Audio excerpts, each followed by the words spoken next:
Мен өзүм көбөйүм айтып өтө турган болсом, мен Садыр Нуркожоевичке кайрылайын. Урматтуу Садыр Нуркожоевич, ушул жерде канча деген инвалидтерди жана көп балалуу жаңгызбой энелер ушул жер талап кылып келгенбиз да. Мен дагы ошолордун арасында жаңгызбой атамын. 2 айлык баланы баккан, азыр балам 2 жаш 7 айга толду да.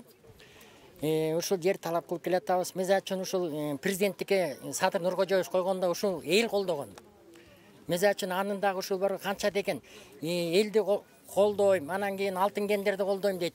Мисалы үчүн Садыр Нуркожоевич төрөлүп өскөн мекенин Ала Тоо кыргыз жери болот.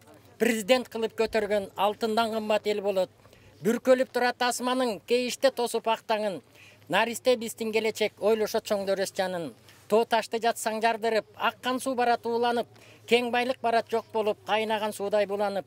Эл журтту көрдүм кейиген, карыска баттың белиңен, бир жакта турат Кытайың, алсам деп карыз жериңен. Бурайын сөздү башкага, чоңдордун ою акчада.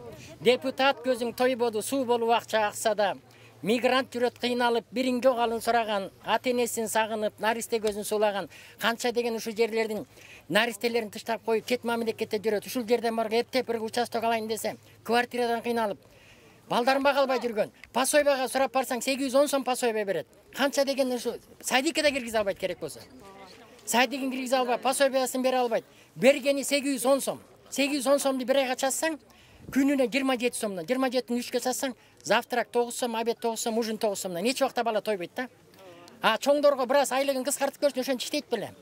Ушунча элдерди күттүрүп койбостон, ошол жактан бир чече турган маселени келип бир адам чече албаса, анда буну акимият эмне келди бул жерге?